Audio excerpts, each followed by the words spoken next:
So our next panel is navigating boom and bust cycles in your career. I think some of the younger people may not have experienced either of these. Some of the more seasoned veterans in the room probably have seen each of these multiple times. So we have here a wonderful panel who's going to talk about this today. Over to you, Srinath. Awesome, thank you, Naren.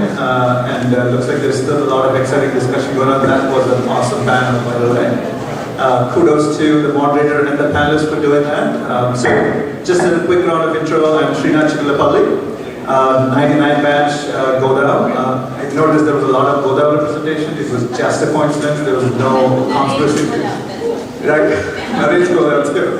Yeah. So I think Deepak was saying like Rahul ragged him. I'm pretty sure I ragged Rahul. I do remember Rahul. So Srinath Chigullapalli, I'm actually on the East Coast. I flew in for this event, thanks to Naveen, he convinced me to come in. I work at a company called Vanguard. I think most of you, or some of you at least, have your retirement savings or 529 plans or some money with us. I have nothing to do with it, just to let you know I cannot help you in better retirement or better planning, just to lay that out there. I work in the security office right now, cybersecurity office. Been there 22 years, so I've definitely seen both boom and bust cycles with the same company. I've tried, they haven't fired me yet, so I'll keep trying. Fun fact, I love learning sports and languages, and I found golf a few years ago, and trust me, I've not moved on to the next sport. It will take a lifetime to get better at it, so if any of you have any golf tips, I'm willing to listen. Right? All right, so I'm going to turn it over to some of the more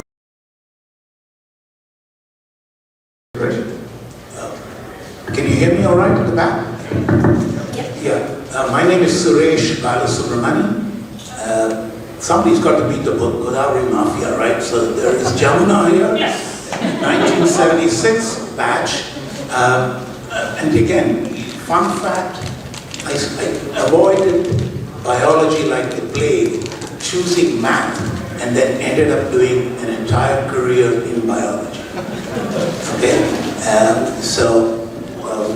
I basically met customers in 50 countries in the world.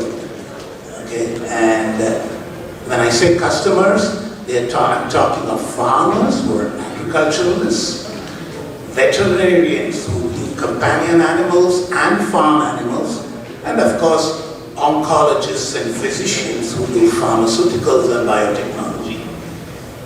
What is common in all these things? You're basically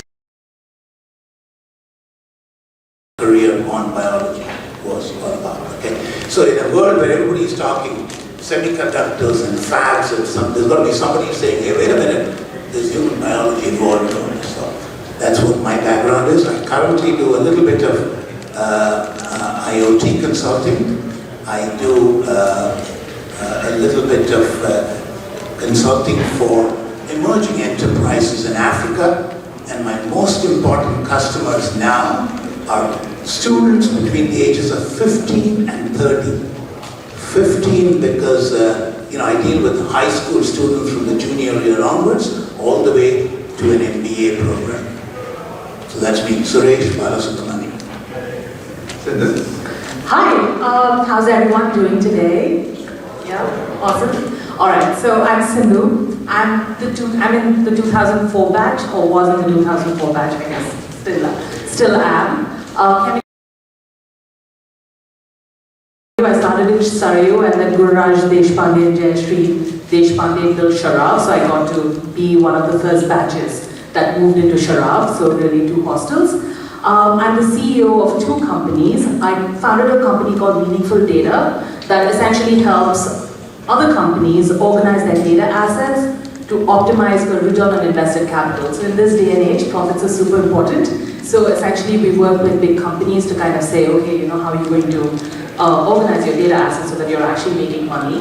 And then I have another company called We Crush Events. It's a corporate event management company that I run as well. It was an acquisition and highly profitable, and I use data-driven strategies to grow the event company. So essentially whatever Meaningful Data does, I apply to my own petri dish, if you may, so that I grow the company. I have been an analytics veteran for about close to 2 decades. 3 startups, all of which went public. And I'm really excited to share my own stories of boom and bust, because when I started my career was the mortgage meltdown, for those of you who remember it. And then I've caused some of the busts and booms myself. So there were those that I was a part of unintentionally, and there were some that I just caused because I felt like it. So really excited to share my stories with you. Awesome. Sajai. Thank you, Sindhu. Yeah, hi, I'm Sajai Krishnan, 85 batch from Narmada, so a little bit of hustle and IT here. The LC batch, electronics then, and essentially did my project in compilers, so moved courses from the first computer science batch at IITM. Been through a lot. One more boom and bust cycle, the first one in the late 1990s. In Chennai and Kerala, but now live in a half-moon way, so I love foggy weather. My favorite thing to do is to go skiing with my daughter, so forget about Chennai and its warm anyways. I'm like happy and fall and cold. In terms of just career, I've done a lot of things. Wrote compilers for the original Krishnan company, Sun, which many of you youngsters probably just remember as a footnote. Sold out to the dark side, was 10 years in consulting with Booz Allen, which has since moved on and been acquired. I was a partner there. And then I discovered that I really like to operate and build companies or teams. So I've been a GM at NetApp, at AWS, was their first GM for their marketplace. I was a CEO of a startup called Parascale, early cloud sort of storage company. Most recently GM at Elastic, and as of this week, I'm actually free and looking at, got some parental care things to take care of, and otherwise looking at new things. So happy to talk about career transitions and so on down the line. So happy to see all of you here post-COVID. It's great to be here, and thank you for the opportunity. Thank you all for coming. Looks like not too many people have experienced boom and bust. They're all outside. So, or the idlis are good or the bathroom is busy, one of two. Thank you for those of you who are here. We are encouraged because we were going to talk amongst ourselves if there was nobody here. My name is Ram Kedlaya. I'm also from Narmada, and we left from Ganja for him, so that's how he picked it up, I think. I've had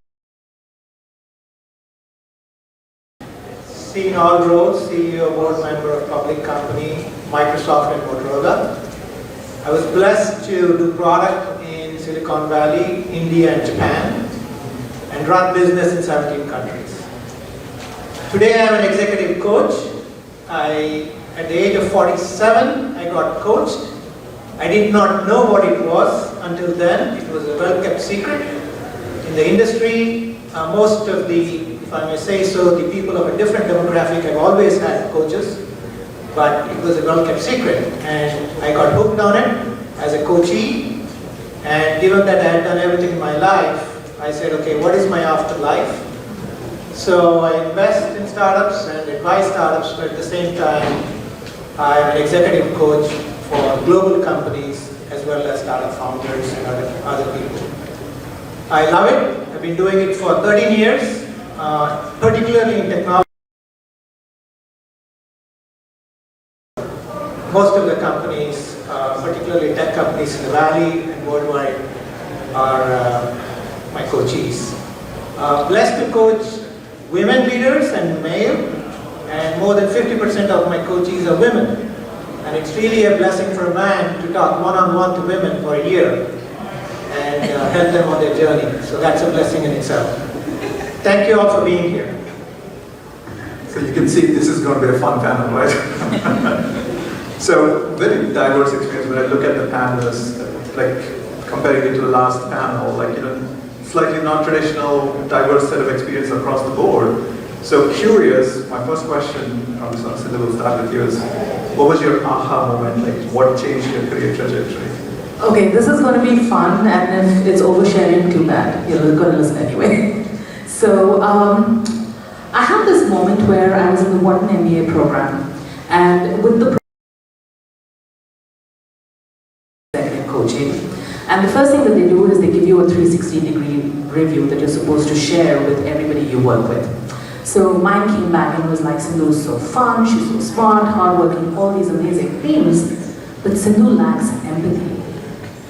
And I was like, okay, I mean, I had gotten similar feedback, I guess, in years past. I was like, okay, what does this whole empathy thing mean? And my executive coach said, let me start with you. Do you have empathy for yourself? And that to me was a mic drop moment.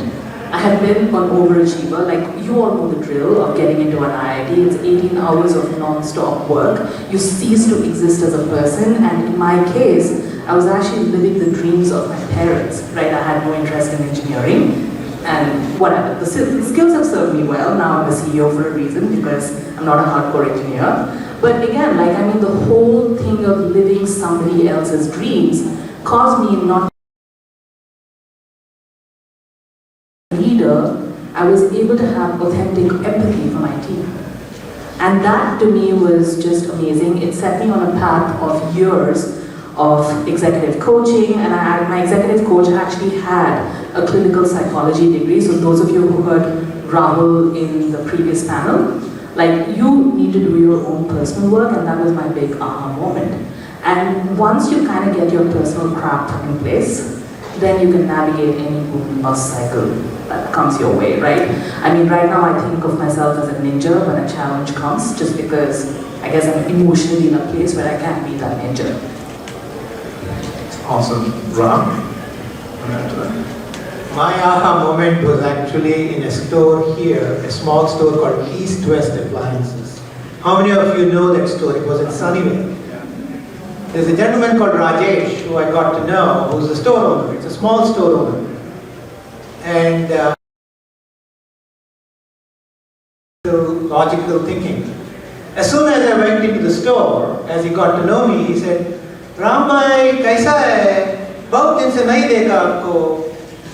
How are you? And so he has never given me one dime of discount, but he made me feel special the moment I walked in the store. And he wasn't a friend in the beginning, and later on he became a friend. And then it occurred to me that if you truly want to inspire people, you have to connect with the head, which we all do well, but also with the heart. And I had never felt special more than that, and I paid attention to that. Ever since then, I realized that if we can make someone feel special, our purpose is quite on its way. That is awesome. So I'll do a quick endorsement of the benefit of executive coaching. I went to coaching probably a decade ago, and just tying it back to the earlier being proactive and communicating and stuff like that, executive coaching makes a huge difference. I see a lot of you who are early on in your careers, seek out coaching, right? That is an invaluable tip. So just an endorsement for you, some new clients for you. Maybe, how many of you had executive coaching? Nice. There's a few more remaining who could use a coach. All right, so all of you kind of went through a lot of change in your careers, right? So what is it, how do you deal with change? Is this, it's the fear, uncertainty, depth, what challenge? So how do you deal with it? How do you look at it? So Sajai, maybe we can start with you. Yeah, actually, let me actually start with a polling question, right? So everyone's mileage varies. It really depends upon your personal situation. So fear is certainly it's going to be there for most people. If you don't, then you are the 1%, and that's wonderful. Just show of hands here. How many of you here have their green card or citizenship taken care of? Half the room, probably, or 30% are still in that process. So, that's certainly, their challenges are a little bit different from that. How many of you have recently bought, expensive real estate? Small percentage, maybe like 10%. So, those who are in their young or, in their early or mid-career, this is something that you have to worry about, right? So their situation is a little bit different from somebody who's later in their career and so on. So how do you prepare for booms and busts? Frankly speaking, multiple times. And certainly a big factor in Silicon Valley and the software industry at large. So you just have to be ready for that. So that's number one. Me personally, I've been through at least 3 of these kinds of situations. And you have to start with, when you look at introspect, start with humility and recognize that, you are going to be anxious. So for you to be anxious, if you're feeling anxious today and unsure of where things will land up, it's completely normal to feel that way. If you feel a little bit of that imposter syndrome that, hey, I've switched jobs, or I've done something new, I've transitioned, I've moved my family here from somewhere else, etc. And you're seeing all of these layoffs going on. Very, very, very normal for you to feel that. Now, how do you prepare for that? Well, think about learning on an ongoing basis. So just make sure that as long as you're learning skills and moving forward, that certainly gets you to a place where you're about as prepared as you can be. The other thing is, and you see this a lot today as you look to transition, many cases you may not get the exact thing that you want, but be prepared for that marathon. Life is a marathon, it's not a sprint. And absolutely do not look at other people and compare yourself, because everyone's mileage is different. And coming out of a competitive environment like IIT, I think most people struggle with this a lot, because they're looking at this guy who's done 3 startups and this other person who's like 2 CEOs, and this other person's got like a wonderful home, bigger house, he's got a Tesla, I've got a Honda, whatever, right? All of that just makes you very, very unhappy. So long answer. Uncertainty one may feel is very, very important. Sindhu, you can. Yeah, so I actually have a couple of stories to share in terms of change. So the first big change that I really want to speak about from a career perspective happened to me in 2008-9 when the mortgage meltdown happened. I was working for a company called HSBC in that mortgage services department. And I just had it was kind of the backyard for old McKinsey people to come when their McKinsey traveling careers got over. They would come to HSBC, and it was just a fantastic team, brilliant people. I was an analyst very early in my career in that department. And the mortgage meltdown happened. I'd just been rated as a top performer, and they were retaining all their top performers. Can you guys still hear me? Yeah. They were retaining all their top performers to essentially oversee the portfolio runoff, right? Like we essentially had a large portfolio of loans, and I was going to this is not based on risk models. It sounded like the most depressing job on earth. And for some reason at that point, I kind of had, I was not in touch with my feelings in any way. I was just like, hey, I'm going to show up in a situation, and my intelligence is going to tell me what the right thing to do is, and I'm going to do it, and that's it, right? And even from that level of very low consciousness, I was able to essentially see that, A, I'm going to be super depressed if I do this. This is not the kind of life I want. So essentially, I was on an H-1B visa, and I said, no, I don't want this job. And I knew that it was really difficult because, like those of you who remember, it was really bad. There were no jobs, there were lots of layoffs and so on.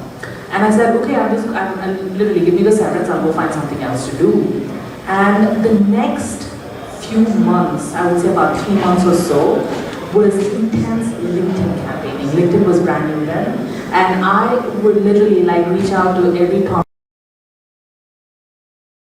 be my manager. manager, and it was hustling from I don't know what place, but I hustled like crazy. And I had a couple of offers by the end of it, and I moved to Silicon Valley in 2009. And if I hadn't done that, forget about the 3 startups, forget about the 3 IPOs, forget about CEO of 2 companies, like the trajectory would just have been completely different. And to me, that was one way of dealing with change, even from a low consciousness place, right? Like, I mean, don't know what to do, but at least like can see that there is a path of depression up ahead, and how am I going to proactively hustle my way out of it. The second story that I want to share was when I had reached a higher level of consciousness. By this time, I had done a lot of personal work, and I was director of analytics at GitLab, reporting to the CFO, and like by many measures, I kind of made it, right? Like, I mean, this was my third. I was sitting there and I was like, this man is never going to promote me to a VP. I could just see it. Like for him, I don't know, it was like to me, in my, like, you know, I could be wrong here, but then to me it felt like for him to see a brown woman as a VP was just like not a chasm that he could transcend. So I was like, what am I going to do here? Like, I mean, it was just that realization that I was just stuck. And how was I going to unstuck myself? I had millions of dollars in pre-IPO equity that I would walk away from if I decided to do something different. And I looked at it and worked with my executive coach. It was scary as hell. My executive coach was like, Sindhu, you're too outspoken, you're too authentic, you're too smart. And to be reporting to somebody else, you need to do something of your own. And to make that jump from really a secure job, I could have retired with whatever I had at GitLab if I just stayed a couple more years, to jump from that sort of a place into the company, and then now being the CEO of 2 companies was ridiculous. And if you ask me, would you want things any differently? Absolutely not. Like, to kind of see the trajectory that I got out of it was, I don't even know where to start. Like, for example, I'm in control of my own destiny. Like, it's not some white male CFO who now controls my destiny from a very unconscious place. I'm fully aware and conscious of what I'm doing with my career. And I have 2 little girls. And if you ask them the other day, I mean, I have not been putting these ideas in their head at all. But my 9-year-old the other day is like, so I asked her, sweetie, what do you want to do when you grow up? And she's like, Mama, I want to go to Stanford, and then I will start a company that's bigger than Google, and I will be the CEO of it. And I'm like, who's putting these ideas into your head? And then I asked my little one, who's 6 years old, I'm like, what do you want to do? And she's like, yeah, so, you know, I'll and then I'll be the CEO of a company. So my old one is like, you're copying me. She's like, no, I'm building a big house in between. I mean, these are the conversations that happen in my house on a daily basis with like 2 little girls. Not that I want them to be traumatized or stressed out or whatever, but like when that's the kind of like vision you have for your life, I feel like, you know, as a mom, I've probably done a couple of things right? Like, I mean, teaching my kids just to be aware of who they are, teaching them to be aware of their feelings, teaching them that failure is okay, teaching them that you can pick yourself up even when things are damn scary. I'm like, okay, I haven't like done too badly. Like, it's okay if I pick myself up, they can do so too. So. Awesome, inspirational. Thank you, Sindhu. So there's always constant change, right? Like whether it's through technology, through, you know, subject matter expertise, there's just so much change. How do you stay relevant? So Suresh, I'm going to start with you. You've had a slightly different career than. You know, I get this from some of my MBA students, and I keep telling them one thing. If you look at the role that you're currently doing and expand that significantly, and how do you do that?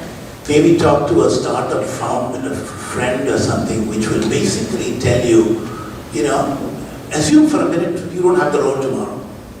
You're toast. And then you say, suppose the company says, get somebody from outside who's hungry and who will perform the same role.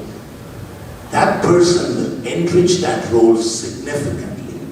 And I mean, I've seen that in a a turnaround of a business whereby the finance person starts getting into procurement, everybody is talking business with one simple goal. So if you, in the best way I you don't have a role from tomorrow, and assume for a minute that somebody else as a consultant comes in, what are they going to pitch to that client? We do this, and much, much more. And by doing that, you're automatically expanding your role, and then there is no question of relevance, because you know what? You're doing much more than you think you could do. Sometimes we just get trapped into this whole, we're doing our best. And I'm saying, you could visualize a role which is significantly richer. The same individual, nothing changes, but then I think clearly you're doing staying much more relevant than necessary. Sajai, maybe you can add. Yeah, actually a couple of points, right? I made the point about continuing to learn. So this is the key point of being relevant is, whatever job you are in, try and make sure that you're continuously learning. If you're a software engineer, it could be around processes, could be around metrics, but always look to be learning. And if you're not learning something new, it's time to look for a switch. And one other thing to always think about is try and link to customers. So there was a point made in the earlier panel about, as engineers, we are problem solvers. So try to elevate yourself, see where the module that you're building or the particular piece of software that you're engaged in or what have you, how that fits in the big picture. And whether it's an internal customer, you may be data platform engineering and you're not really talking to end customers, that's okay, but you have internal customers. Figure out how you will make their life easier. All of that lends itself to that continuous learning, and when you're continuously learning, your relevance is assured. You will be relevant.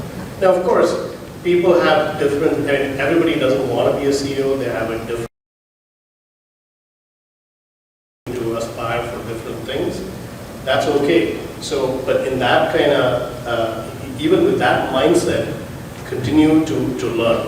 Now, I always think about this on a quarterly basis and a weekly basis. Look back at the last week, the things you have done. If you get the sense that half of the time you spent, 2.5 days in that week, a customer that you have, whether it's internal or external, wouldn't give a shit for what you've done half that week, you probably ought to change the mix of things that you're doing.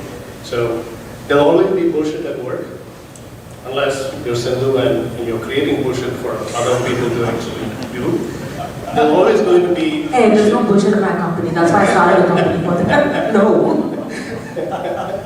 So there's always bullshit in life, but the point is, kind of look back and say, hey, how much of this, I don't want to, right, but how much of this, those are small things, but will keep you on that learning path.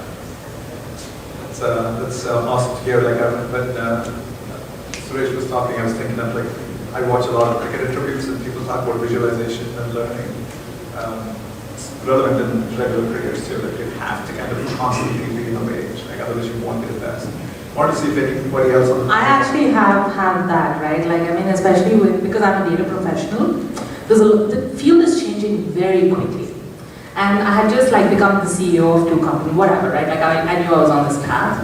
And yet I went to MIT to do their applied data science program. Because for me, it's just educating yourself. It's so now I have that extra whatever applied data science credential as well, in addition to the what MBA, the IIB undergrad, whatever. But it's kind of putting that effort in just to make sure that you're learning from the best to stay relevant. So actually, just on that point, awesome point, right? Like I said, for the next 6 months, I'll go get on Colab and look at GCP. I haven't coded in decades now, just for fun. I might go do some project with some small robotics or something. But anyways, just for fun. Generative AI, awesome stuff, so much fun. Yeah. Go Yeah, when I was on Google Colab coding, I was like, shit, I have it. I still have it. And that was amazing. I'm okay, whatever. So it's also very confidence building that way. Anybody else want to add on? No, people can't hear you. Can you just Oh, super. speak up? How about now? Okay, good. I think it's a very old mic. Okay. Is this better? Perfect, thank It'll you. be like an exagger, you have to kind of really. I was very conscious because there was an echo last time, so I was trying to get the sound not too loud, but apparently. We have made an audio adjustment at the back. Perfect, thank you. So we have 15 minutes. 15 minutes, I got this countdown next time. My company is called Minus 15 minutes. So we'll switch it up and see if there's any audience questions to anybody wants to ask any questions to the panelists. If you have questions, you can step up to the mic on the other side or on this side. Otherwise, they'll keep talking. maybe Yes. Mike. I think in general, I feel for a lot of us, we've never really been exposed to the idea of any kind of coaching, right? I mean, we've all go through our careers, and I'll be honest, I've never had any coaching. So, what do you think? So, how much of, maybe you guys can talk about a little bit because of, I'm sure there's a lot of cultural things about being vulnerable and sharing, and exposing yourself and being willing to self-examine. I think there's a lot to it. To me, certainly so far, that topic has been most interesting given we have someone like Ram here and others of you who have had executive coaching. They talk about how if people who are not ever done it or never even gone to therapists, and now the therapy thing that happens a lot here, but we're not used to it. And this goes beyond work, right? It's also personal, interpersonal relationships in the home and the family. It's not there. Maybe that could be an interesting topic to discuss. I actually want to start before Ram because he's the professional executive coach, and I just kind of want to go first because I don't want to follow that. Right? So I'll actually start first. I would say coaching is the most humbling experience one can have. And if you kind of think about where we come from, especially as IITians, for those of us here who are IITians, we've been taught all our lives that we're super smart, that we essentially can crack any problem that there is, and to kind of like figure out, what is a problem that I cannot crack? And for me, a good barometer for how, for assessing where you're on that spectrum for whether you need coaching or not, is actually to look at your relationship with your spouse. And to say, how much are you fighting? How much of it is a shared vision that you both agree on? And for me, I'm actually married to an IITian, so you can see like two alphas in a house having to go through this discussion in a very real, raw, vulnerable manner. And having come out on the other end of it, I'm like, oh my goodness, now, you kind of had like two people who were kind of overlapping, and then now you have two people who just are working towards the same vision, shared vision, bringing up two amazing babies, and that to me was worth it, right? So I would say, even though it's difficult, just for a second, assume you're wrong. Assume you're wrong, assume you have something to learn. I did for about 6 months, 6 weeks, right? I would say 6 months, but if you can't do 6 months, 6 weeks, just do a day, weekly practice, go see your coach for every week. And then also there's a lovely book called, book by Dr. Nicole Lampera, which is How to Do the Work, and I think she has another book as well, that if you feel too shy about facing someone and just opening up, it's essentially a workbook that you can actually work and do your personal work on how to do your work, right? And I kid you not, the amount of benefit you're going to get either from having very deep relationships with your spouse, your parents, your kids, and sometimes it actually might be that you'll pull away from certain relationships that are toxic, but then really you'll end up having very deep relationships, and it's just worth it just for that. Right? I'm a better person, I'm a better mom, I'm a better wife, I'm a better employer because of that work. And the world needs more of us, especially end of the spectrum, right? Let me share a few frameworks that might be helpful. How many of us know the difference between training, mentoring, and coaching? Would you mind raising your hands, please? Would it be useful if I went through that for a minute? Training is something that we do from 9 a.m. to 5 p.m. in a classroom, and then at 5 o'clock we're already behind on emails. So it's a push mode. It's useful, but statistics have shown that until you implement it, about 2 to 3% is retained at the moment we learn. Mentoring, we all need mentors. It comes from the Greek god mentos, it's teacher. What that means is we go to somebody and say, I've got this challenge, what do you think? Mentors are important. They are giving an answer which is very relevant from a context.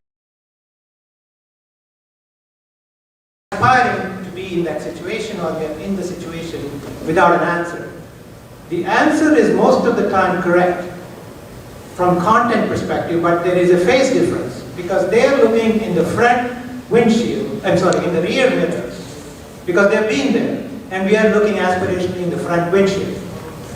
3 years later, we'll call them and say, if I knew then what I know now, I would have done different mistakes. And this happens all the time. And therefore, the retention at the moment we receive, some statistics, about 8 to 9% is retained at the moment we get it. Coaching is different. Coaching is got content, but it's more about framework. It helps the person discover their answer to their challenge and their crossroads. So the job of the coach is to help the coachee walk through the process as well as find their own answers. Now, it's about 99%.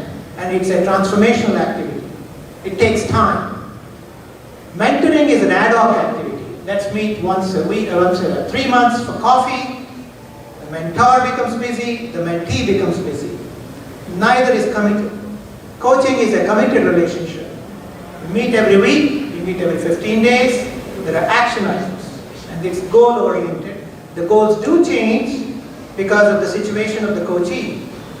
Now, why is all this important? It's important because we go through life, particularly those of us in this room, thinking life is a problem-solving exercise. Life is a journey. It's not a feeling exercise. It's not a problem-solving exercise. So that's the challenge we face, especially with the technology available in front of us and the screens available, and now more so with ChatGPT and other things. We immediately put it in there and say, give me the answer, or approximately. Eventually, definitely on our deathbed, maybe 10 days before, maybe 10 weeks before, maybe 15 days before. And that's why we go to these small meetings, because we're at crossroads.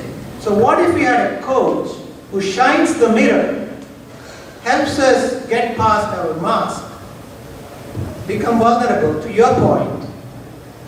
So it is no different from Arjuna, Krishna, Samvadi. It really is.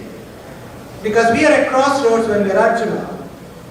And then there is somebody we need in our life who says, who doesn't say, but makes us feel, oh, you idiot, you could have done things differently because you don't know yourself and you're full of yourself.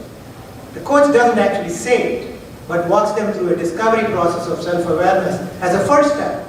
And then there is technology and all of these other things that we talk about situationally. Does that help you, sir?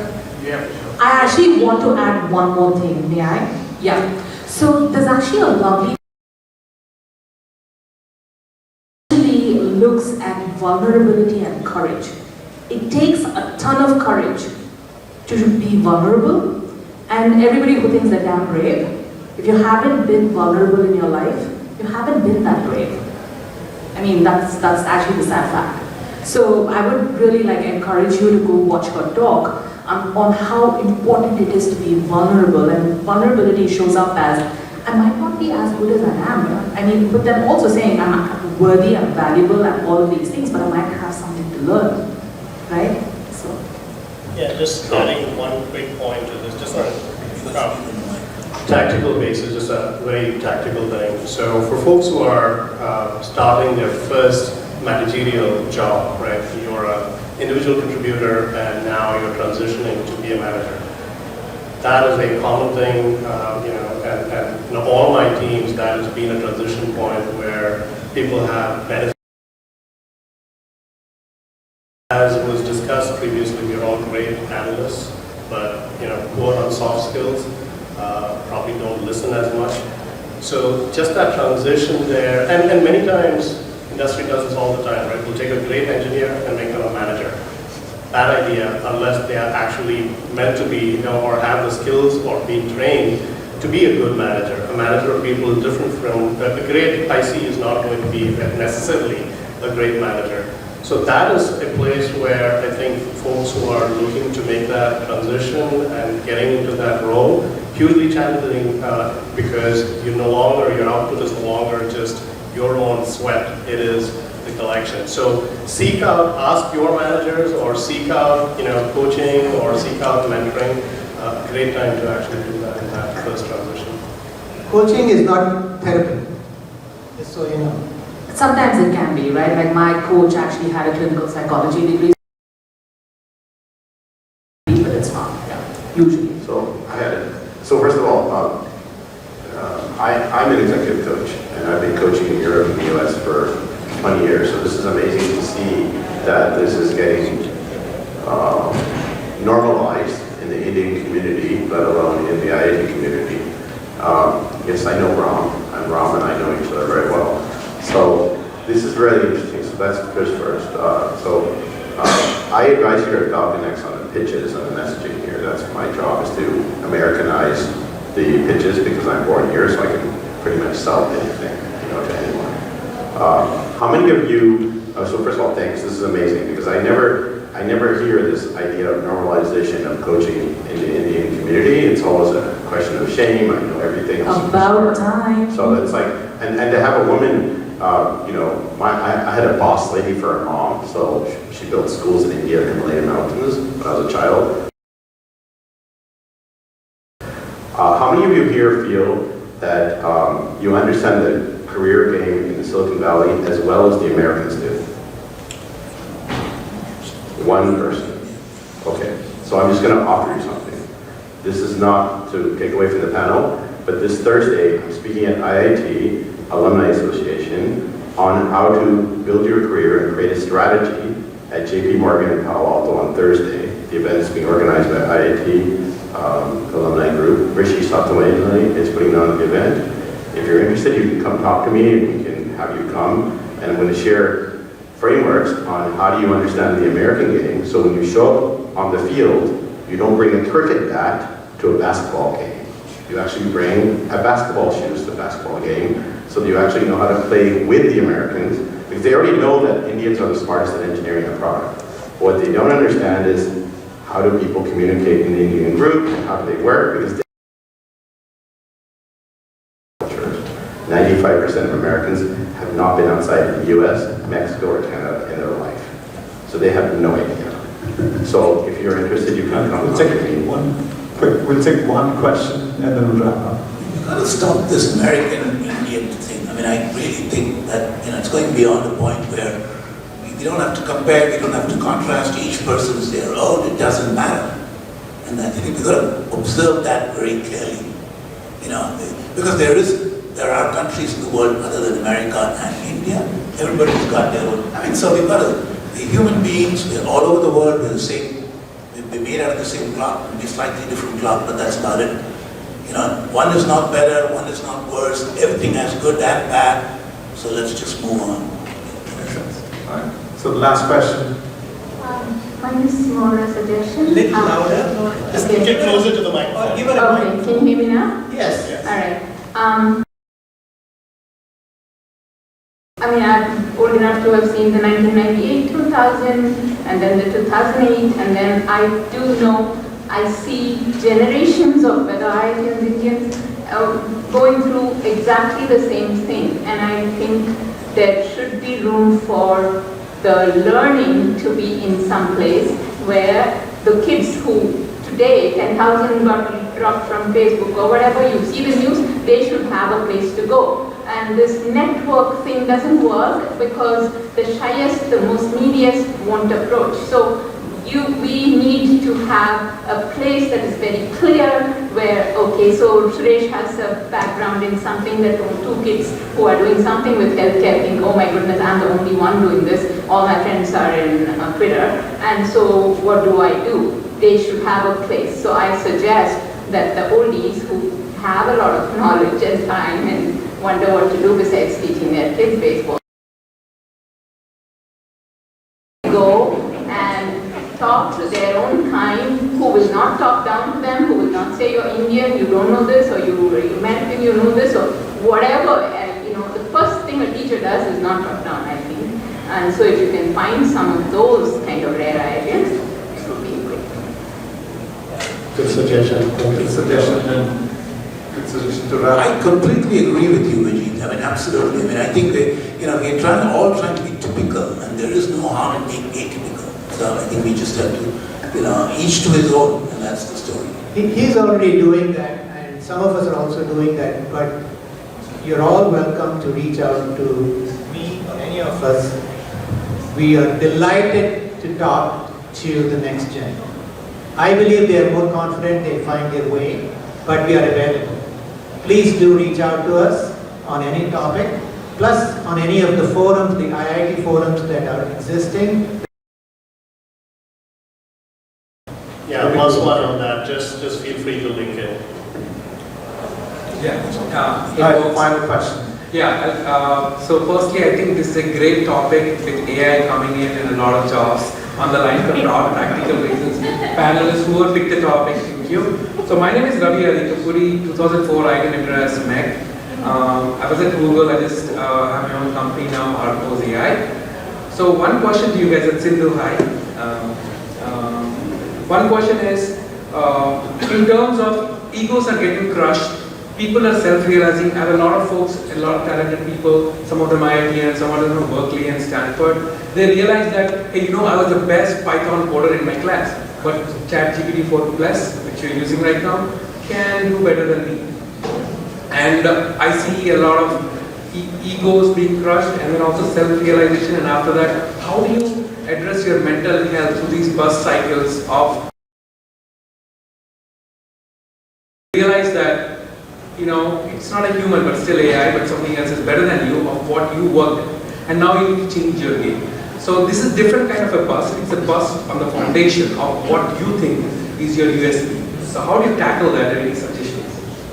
Start. The word vulnerability was used. As I said, it can be a problem-solving exercise. If we want to do it, it's expensive in terms of time and youth. It is best to talk to somebody and develop a trust. It takes time, but it's very important to try and be comfortable taking the first step and say, I'd like to spend some time with you, do you mind? It's very worthwhile. I think the goodness about ChatGPT is you can ask questions and say, what does executive coach do for you? At least you know the buzzwords, but you may not know the journey for yourself. And the topics that typically come out are, one is the unmasking,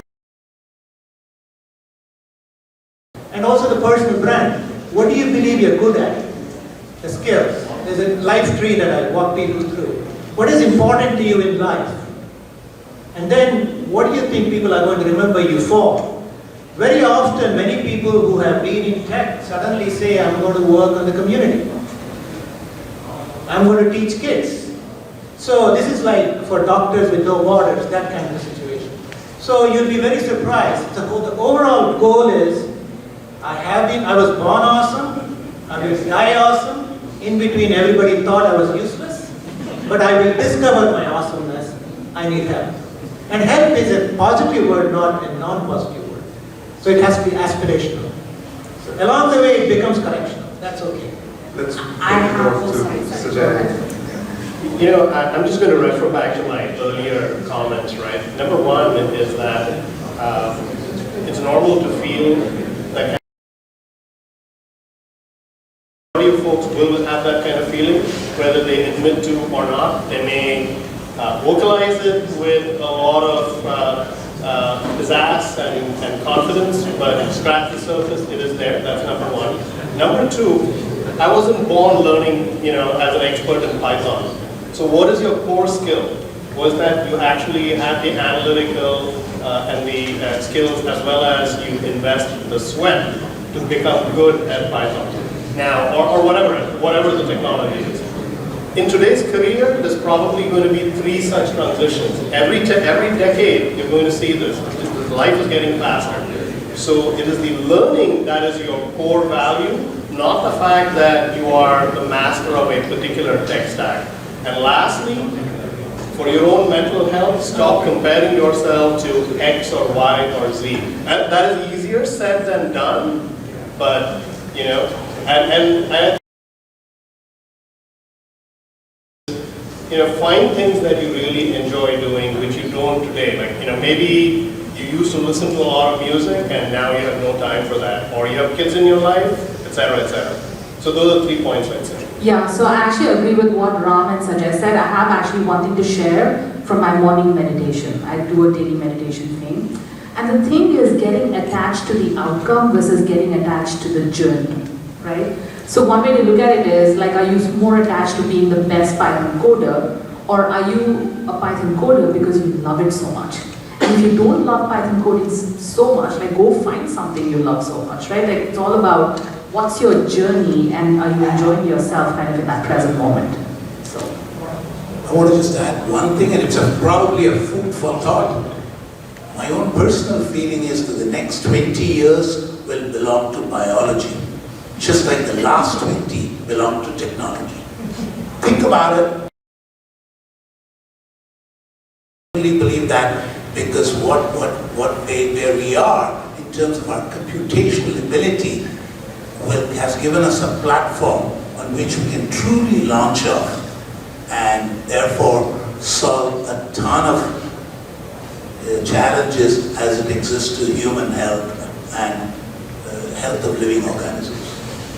Awesome. So I'll wrap on that. So quick summary of what everybody said is, hey, just be prepared. Changes come in, and don't be afraid to be vulnerable and challenge your own notions of what you do, right? So huge hand applause to the panelists.